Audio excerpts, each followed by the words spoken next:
Assalamualaikum warahmatullahi wabarakatuh. Selamat pagi anak-anak. Bagaimana kabarnya pada hari ini? Semoga kita selalu sehat dan tetap semangat. Hari ini kita akan belajar bersama kembali pada tema 7, subtema 1, pembelajaran ke-1. Sebelum itu kita berdoa bersama terlebih dahulu. Berdoa dimulai. Berdoa selesai. Pada kesempatan kali ini kita akan belajar teks non-fiksi tentang keberagaman suku bangsa yang ada di Indonesia. Kita juga belajar tentang gaya, adapun itu pengertian gaya, macam-macam gaya, dan pengaruh gaya terhadap suatu benda. Tujuan pembelajaran yang akan kita pelajari pada hari ini yaitu ada menemukan 4 informasi tentang suku bangsa yang ada di Indonesia. Kemudian menganalisis makna dari 3 kata sulit dalam teks, kemudian menganalisis 2 pokok pikiran yang ada pada teks, menuliskan 2 pokok pikiran yang ada pada teks, dan mengemukakan 4 informasi baru mengenai suku bangsa yang ada di Indonesia. Kita juga akan belajar menyimpulkan pengertian gaya, menuliskan 5 macam gaya yang bekerja pada suatu benda, mengidentifikasi pengaruh gaya terhadap benda, mendemonstrasikan 2 gaya terhadap benda, dan membuat laporan hasil demonstrasi gaya.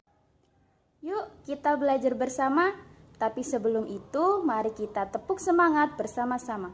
Tepuk semangat. Semangat. Semangat. Baik, kita masuk pada materi pembelajaran hari ini. Indonesia memiliki banyak sekali keberagaman. Baik keberagaman suku, bahasa, budaya, bahkan agama. Kita dapat mempelajari keberagaman itu dari berbagai sumber, baik lingkungan sekitar ataupun dari bacaan-bacaan. Coba sekarang anak-anak perhatikan teks bacaan berikut. Setelah membaca teks tersebut, apakah anak-anak menemukan kata yang belum dipahami artinya? Jika iya, maka itu adalah kata sulit. Kata sulit adalah kosakata yang belum diketahui atau yang belum dipahami makna dan artinya. Kita dapat mencari makna kata sulit pada Kamus Besar Bahasa Indonesia. Anak-anak dapat menggunakan HP masing-masing dengan cara membuka web browser, bisa Mozilla, Chrome, atau Internet Explorer. Kemudian ketika BBI, kemudian pilih yang paling atas, ketik kata yang dianggap sulit, klik cari, dan makna akan tersedia di bawahnya. Pada semester kemarin, kita sudah belajar tentang ide pokok. Apa itu ide pokok? Apakah masih ada yang ingat? Ide pokok adalah gagasan utama yang terdapat pada kalimat utama. Setiap satu paragraf memiliki satu ide pokok. Cara untuk menentukan ide pokok ada 3. Yang pertama, anak-anak dapat membaca teks secara keseluruhan, kemudian menandai kalimat di awal, di akhir, atau di keduanya, dan yang ketiga yaitu menentukan pokok pikiran. Setelah memahami materi di atas, silahkan anak-anak mengerjakan LKPD 1. Pada lembar kerja peserta didik yang pertama, peserta didik mencari kata sulit yang ada pada teks, kemudian dicari artinya. Nah, jika sudah mengerjakan, maka pekerjaan tersebut difoto dan dikirimkan ke WhatsApp group. Anak-anak, pernahkah kalian menjumpai alat transportasi seperti yang ada pada gambar? Indonesia juga memiliki keragaman alat transportasi tradisional. Alat transportasi ini memanfaatkan tenaga hewan seperti sapi, kerbau, dan kuda. Hewan-hewan tersebut menggunakan gaya untuk menarik gerobak sehingga dapat bergerak dan berpindah tempat. Selain pada alat transportasi, kita juga memerlukan gaya untuk melakukan kegiatan sehari-hari. Nah, silahkan anak-anak simak video berikut ini.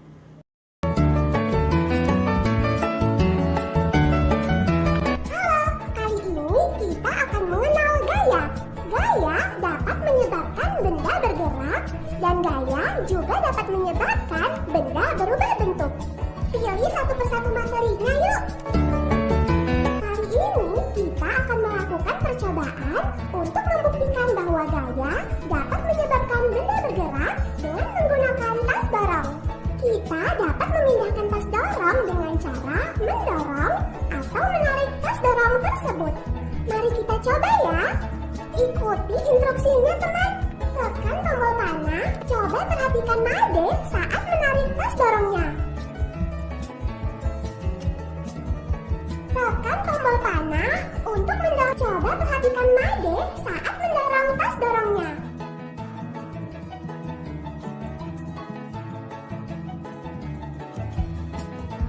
Nah, tarikan atau dorongan yang Made berikan kepada tas disebut gaya. Gaya dapat menyebabkan tas bergerak.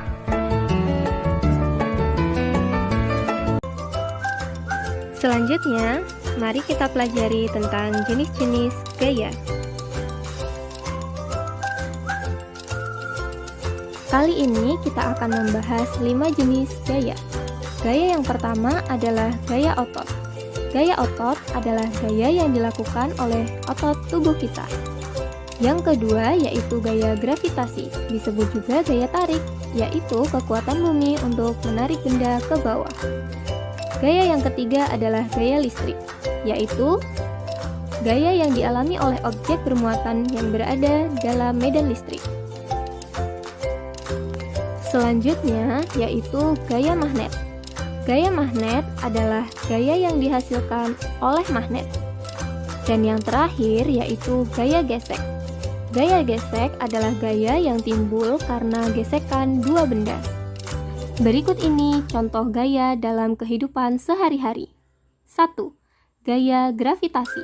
Pernahkah kalian melihat buah kelapa yang jatuh dari pohonnya? 2. Gaya otot. Seekor kerbau yang menarik pedati menggunakan kekuatan ototnya. 3. Gaya listrik. Lampu dapat menyala apabila dialiri listrik. 4. Gaya magnet. Bukankah hiasan kulkas dapat menempel pada permukaan logam lainnya? 5. Gaya gesek. Seperti halnya ketika kamu sedang bermain sepatu roda. Setelah menonton video tadi, anak-anak dapat melakukan percobaan mengenai gaya secara sederhana dengan mengikuti langkah-langkah yang ada pada lembar kerja peserta didik atau LKPD. Jangan lupa untuk memfoto kegiatan demonstrasi dan membuat laporan sederhana demonstrasi. Baik, demikianlah pembelajaran hari ini. Apakah anak-anak masih ingat apa saja yang sudah kita pelajari? Kita sudah belajar tentang teks non-fiksi mengenai keberagaman suku bangsa yang ada di Indonesia. Kita juga belajar tentang makna sulit dari suatu bacaan teks. Kita juga belajar tentang pengertian gaya, macam-macam gaya, dan pengaruh gaya terhadap suatu benda. Ibu ucapkan terima kasih kepada anak-anak yang sudah mengikuti pembelajaran online pada hari ini. Ibu juga mengucapkan terima kasih kepada wali murid yang sudah mendampingi anak-anak di rumah. Sebelum ibu tutup, marilah kita berdoa bersama terlebih dahulu. Berdoa dimulai.